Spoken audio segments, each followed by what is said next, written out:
की इस वीडियो में हम प्रूफ करने जा रहे हैं प्लेन एनालिटिक ज्योमेट्री से।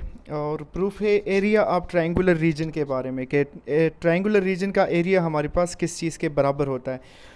तो सबसे पहले हम एक ट्रायंगुलर रीजन को कंसिडर कर रहे हैं। ये हमारे पास एक ट्रायंगुलर रीजन है जो P1, P2, P3 है। और हम मान लेते हैं कि जो P1, P2, P3 के कोऑर्डिनेट्स हैं वो x1, y1, x2, y2 और x3, y3 है। तो उसके हिसाब से अगर ये पॉइंट x1, y1 है तो यहाँ पर जो x की वैल्यू होगी x1 होगी और यहीं पर y की वैल्यू y1 होगी, यानी कि ये डिस्टेंस y1 के बराबर है। ठीक है। इसी तरह जो P2 पॉइंट है हमारे पास वो x2, y2 है। तो इस हिसाब से मैंने यहाँ पर x की वैल्यू x2 ली है और ये डिस्टेंस यहाँ पर y की वैल्यू हमारे पास y2 होगी, ये सारी वैल्यू। इसी वजह से आपको नज़र आ रहा है कि इस जगह को मैंने y2 का नाम दिया है।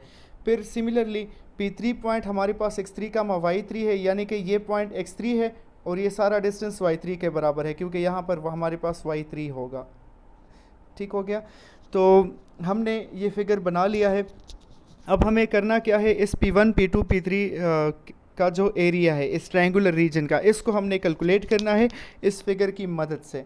आपको नज़र आ रहा है यहाँ पर मैंने लिखा भी है कि let ABC be a triangle whose vertices are P1 x1 y1, P2 x2 y2 and P3 x3 y3।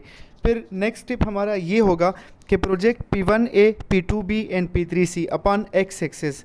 तो इससे होगा क्या, हमारे पास बन जाएंगे तीन ट्रापीजियम्स। ट्रापीजिया यहाँ पर हमारे पास कौन कौन से आ रहे हैं, P1ACP फिगर में देखते हैं इसको। ठीक है। हमारे पास जो एक ट्रापीजिया आ रहा है वो है P1ACP3। ठीक है। ये एक ट्रापीजियम है। ट्रापीजियम वो फिगर होता है जिसमें हमारे पास दो साइड्स पैरेलल होते हैं और दो साइड्स नॉन पैरेलल होते हैं। ठीक है। एक साइड बाकी दो को परपेंडिकुलर होता है, जिस तरह ये साइड इस P1 और P3 y1 और y3 साइड के को परपेंडिकुलर है और y1 y3 इसमें पैरेलल साइड्स है। जो दूसरा ट्रापीजियम हमारे पास बनता है वो ये वाला है P3CBP2। ठीक है। ये दूसरा ट्रापीजियम बना, इसमें भी y2 y3 साइड्स पैरेलल है और जो BC साइड है वो इसको परपेंडिकुलर है। और तीसरा जो ट्रापीजियम हमारे पास बन रहा है वो कौन सा ट्रापीजियम है, वो है P1ABP2। ये ट्रापीजियम तीसरा ट्रापीजियम है, इसमें भी y1 y2 साइड्स पैरेलल है और जो AB साइड है वो इसको परपेंडिकुलर है। तो हमारे पास तीन ट्रापीजियम्स बन गए हैं। अब इसका फ़ायदा क्या होगा, ये तीन ट्रापीजियम्स का फ़ायदा क्या होगा, हमें तो असल में P1, P2, P3 triangular region का एरिया कैलकुलेट करना था। तो ये जो तीन ट्रापीजियम्स बने हैं ना, तो अगर आप गौर करें और हम ऐसा कर ले कि जो पहला ट्रापीजियम है ये वाला, इसका एरिया हम कैलकुलेट कर लेंगे, दूसरे ट्रापीजियम का एरिया भी कैलकुलेट कर लेंगे, इन दोनों का। यानी कि हमें P1ACP3 और P3CBP2 ट्रापीजियम्स का एरिया कैलकुलेट करना है। जब हम इन दोनों का एरिया कैलकुलेट कर ले तो हमारे पास ये पूरा का पूरा एरिया आ जाएगा। उसके बाद हम ऐसा कर लेंगे कि हम ये जो तीसरा ट्रापीजियम है यानी कि P1ABP2, इसका एरिया हम कैलकुलेट कर लेंगे और इस पूरे एरिया से माइनस कर लेंगे, बाकी दो ट्रापीजियम्स के एरिया से माइनस कर लेंगे। तो हमारे पास जो एरिया बाकी रह जाएगा वो ये एरिया बन जाएगा। ठीक है। और यही एरिया फिर हमें मालूम करना है, यही तो हमें चाहिए था। तो यही फ़ायदा होगा, हम दो ट्रापीजियम्स का एरिया प्लस कर लेंगे और उससे इस तीसरे ट्रापीजियम का एरिया वो माइनस कर लेंगे। यहाँ यही बात यहाँ पर मैंने कही भी है कि एरिया ऑफ ट्रायंगल जो होगा हमारे पास या ट्रायंगुलर रीजन वो बराबर होगा area of trapezium P1ACP3 plus area of trapezium P3CBP2 और उससे माइनस कर लेंगे एरिया ऑफ ट्रापीजियम P1ABP2। ठीक है। तो इससे हमारे पास एरिया ऑफ ट्रायंगुलर रीजन जो हमें चाहिए वो आ जाएगा। अब यहाँ पर एक बात और भी है, एरिया ऑफ ट्रापीजियम का क्या फार्मूला होता है मैं आपको ज़रा वो बता देता हूँ। तो एरिया ऑफ ट्रापीजियम जो होता है इसका फार्मूला हमारे पास है कि 1/2 into sum of parallel sides multiply by perpendicular side. हमने इसमें करना ये होता है ट्रापीजियम में कि जो पैरेलल साइड्स होंगे उनका सम लेंगे और उसके साथ परपेंडिकुलर साइड को मल्टीप्लाई करके एज ए होल 2 पर उसको डिवाइड किया जाएगा। तो यही फार्मूला हमने फिगर में यूज़ करना है और जो तीनों ट्रापीजियम्स के एरिया है उनको कैलकुलेट करना है। तो सबसे पहले यहाँ पर एरिया ऑफ ट्रापीजियम P1ACP3 की बात हो रही है। हमने इस ट्रापीजियम का एरिया मालूम करना है। तो फिगर की तरफ चलते हैं और देखते हैं कि P1ACP3 हमारे पास कौन सा ट्रापीजियम था। तो अगर आप गौर करें तो P1 ACP3 ये पहला ट्रापीजियम है, इसका हमने एरिया मालूम करना है। तो एरिया के मुताबिक हमारे पास फार्मूला ट्रापीजियम के एरिया का क्या है, 1/2 into sum of parallel sides. तो इसमें पैरेलल साइड्स कौन से है, y1 और y3 है, तो हमारे पास हो जाएगा 1/2 इंटू y1 प्लस y3 और मल्टीप्लाई बाय परपेंडिकुलर साइड होता है। तो परपेंडिकुलर साइड इसका AC है और AC साइड किसके बराबर होगा, ये वैल्यू x1 है और ये वैल्यू x3 है, तो AC साइड बराबर हो जाएगा x3 माइनस x1 के। ये इनका डिफरेंस होगा। जब भी हम कोई पॉइंट मालूम करते हैं इस तरह, तो मतलब दूसरे से पहला माइनस करना होगा, तो x3 से हम x1 माइनस कर लेंगे तो वो परपेंडिकुलर साइड हो जाएगा। इसी वजह से अगर आपको यहाँ पर नज़र आ रहा है कि एरिया ट्रापीजियम P1 ACP3 जो है वो मैंने लिखा है 1/2 इंटू y1 प्लस y3 इन और multiply by x3 minus x1। y1 plus y3 वो पैरेलल साइड्स का सम था और perpendicular side x3 minus x1 था। अब जो दूसरा ट्रापीजियम है वो हमारे पास बराबर है P3CBP2। तो इसका एरिया भी चेक करते हैं। P3CBP2 जो ट्रापीजियम है वो हमारे पास ये वाला है। तो इसमें जो पैरेलल साइड्स का सम है वो y2 और y3 पैरेलल साइड्स है, तो उनका सम y2 प्लस y3 हो जाएगा। और जो इसको परपेंडिकुलर साइड है वो कौन सा है, वो ये साइड है BC साइड, तो वो हो जाएगा x2 माइनस x3, क्योंकि लास्ट पॉइंट x2 है और पहला पॉइंट x3 है, तो x2 माइनस x3 हो जाएगा। यही वजह है कि यहाँ पर मैंने इस दूसरे ट्रापीजियम का जो एरिया लिखा है वो है 1/2 into y3 plus y2 multiply by x2 minus x3। अब रह गया एक ट्रापीजियम का एरिया और वो ट्रापीजियम हमारे पास P1ABP2 है। तो इसका एरिया किसके बराबर है, इसको भी चेक करते हैं। तो ये ट्रापीजियम हमारे पास बराबर है ये वाला, ये ट्रापीजियम है, ठीक है। तो इसमें हमारे पास जो पैरेलल साइड्स है वो कौन कौन से है, एक y1 है और एक y2 है, तो इन दोनों का सम हो जाएगा। और जो परपेंडिकुलर साइड है इनको वो ये वाला साइड है AB साइड, जो बड़ा साइड है, तो ये बराबर हो जाएगा x2 माइनस x1 के। लास्ट पॉइंट x2 है और पहला x1 है, तो perpendicular side x2 minus x1 होगा।